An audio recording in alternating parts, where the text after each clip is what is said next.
বিসমিল্লাহির রহমানির রহিম। আসসালামু আলাইকুম এভরিওয়ান, সবাই কেমন আছেন? আশা করি সবাই ভালো আছেন। আজ আপনাদেরকে মাছের একটা কালিয়া তৈরি করে দেখাবো। সেটা হলো রুই মাছের কালিয়া। একেবারে সহজভাবে রান্না করে দেখাবো। যারা পারে না তাদের জন্য আজকে রেসিপি, আর যারা পারে তারা তো আসলে একেবারে পাকা রাঁধুনি। আমি খুব সহজ পদ্ধতিতে রান্না করছি। আমি রুই মাছ দিয়ে রান্না করবো। আপনার যে কোনো ধরনের মাছ দিয়ে রান্না করবেন, যে যেটা খেতে পছন্দ করেন।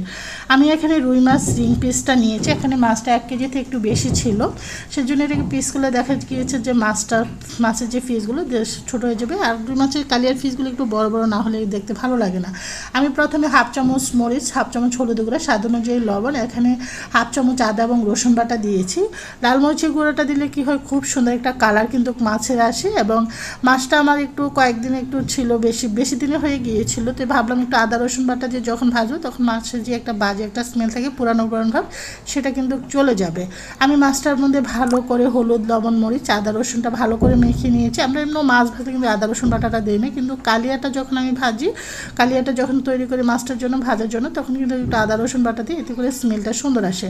আর লাল মরিচি গুঁড়াটা দিলে মাছের কালারটা খুবই চমৎকার আসে। যখন আপনি ভাজবেন মাছটা, তখন আপনি নিজেই বুঝতে পারবেন। সবগুলো মাছ অলরেডি দিয়ে দিয়েছি। আমি সয়াবিন তেল দিয়ে রান্না করছি। আপনার যে তেলটা খেতে পছন্দ হয় সেটা দিয়ে রান্না করবেন। এই যে দেখতে পাচ্ছেন কত সুন্দর একটা কালার কিন্তু মাছে চলে এসেছে। তা আমি এক এক করে মাছগুলো উঠিয়ে নিচ্ছি। তবে মাছগুলো বেশি শক্ত করে ভাজবো না, তবে মাছগুলো কিন্তু ভাজা অলরেডি হয়ে গিয়েছে। এখন মাছগুলোকে আমি উঠিয়ে নিয়েছি। আসলে এই যে দেখুন, কালারটা অনেক চমৎকার এসেছে। আমি যেরকম চেয়েছি ঠিক সেরকমই কিন্তু মাছের কালারগুলো চলে এসেছে। আলহামদুলিল্লাহ, সবগুলো মাছের পিস উঠিয়ে নেওয়ার পরে আমি এই ফ্রাইং প্যানটার মধ্যে রান্না করবো। এখানে 2টো তেজপাতা, 2টো এখানে সবুজ এলাচ, 2-3টি লবঙ্গ দিয়ে এখন আমি একটু ভেজে নেওয়ার পরে এখানে পেঁয়াজ কুচানো দিয়েছি 1/2 কাপ। আমি পেঁয়াজটাকে দুভাবে ইউজ করবো, এখানে কুচানো এবং বাটা, আপনার যে কোনো একটু ইউজ করতে পারেন। আমি দুটো ইউজ করছি। আমি 1 কাপ পেঁয়াজকে দুভাগে ভাগ করেছি, 1/2 কাপ ব্লেন্ড করে নিয়েছি, 1/2 কাপ এখানে ভেজে নিয়েছি। যে দেখুন, ব্লেন্ডিং করে নিয়েছি। এটাকে দিয়ে এখানে পেঁয়াজ বাটাটা এখন দিয়ে পেঁয়াজটাকে একটু কষিয়ে নেবে, এতে করে কাঁচা যে স্মেলটা সেটা চলে যাবে। 1 চামচ আদা বাটা, এখানে 1 চামচ রসুন বাটা, 1.5 চামচ আদা বাটা। এখানে আমি দিয়েছি ধনিয়া এবং জিরা গুঁড়া, গরম মশলার গুঁড়া, ধনিয়া জিরা গুঁড়া 1 চামচ, গরম মশলা গুঁড়া 1 চামচ, 1 চামচ লাল মরিচের গুঁড়া, হলুদ 1 চামচ, স্বাদ অনুযায়ী লবণ।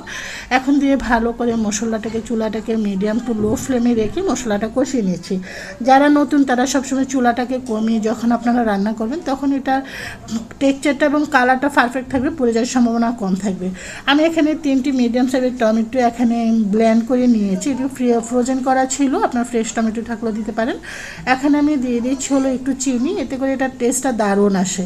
তবে এখানে কিন্তু চিনিটা কোনো মিষ্টি হবে না। মশলাটা কষিয়ে যাওয়ার পরে এখন আমি পানি দিয়ে দিচ্ছি।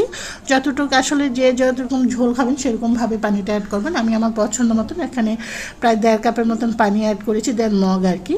দিয়ে এখন ঢাকনা দিয়ে ডেকে পানিটাকে, ঝোলটাকে ফুটিয়ে নিব। ঝোলটা কিন্তু ঘন হয়ে আসছে। তারপর আমি মাছের পিসগুলো দিয়ে দিচ্ছি। দিয়ে এখন মাছের পিসগুলোকে উল্টিয়ে পাল্টিয়ে দিচ্ছি ভালোভাবে। রুই মাছের এই কালিয়াটা পোলাও বলেন, সাদা ভাত বলেন, খেতে কিন্তু দুর্দান্ত লাগে। আপনারা কিন্তু চাইলে পরোটা দিয়েও খেতে পারেন। আমি এখানে 10-12টি কাঁচামরিচ দিয়েছি, এতে করে এটা ঝালটা এবং ফ্লেভারটা বের হবে, খেতে অনেক বেশি ভালো লাগে। অলরেডি কিন্তু ফ্লেভারটা বের হয়ে গিয়েছে। আমি একাই উপভোগ করছি আপনাদেরকে ফেলে। আশা করি আপনারাও সরষে দিয়ে রুই মাছের কালিয়াটা রান্না করে উপভোগ করবেন। তবে যে মাছটা পছন্দ করেন সেটা দিয়ে রান্না করে খেয়ে দেখবেন। আলহামদুলিল্লাহ, আমার কিন্তু রুই মাছের কালিয়াটা কিন্তু হয়ে গিয়েছে। আবার একটু নেড়ে চেড়ে দিচ্ছি, বেশি নাড়া করলে আবার ভেঙে যাবে। রুই মাছের কালিয়াটা আমার হয়ে গিয়েছে। এখন একটা পিস আপনাদেরকে উঠিয়ে দেখাচ্ছি। আলহামদুলিল্লাহ, অনেক সুন্দর হয়েছে রান্নাটা। আমি ঝোলটা আমি আমার মতো করে রেখেছি। আপনারা যে যেরকম ঝোল খাবেন সেরকমভাবে রান্না করতে পারেন।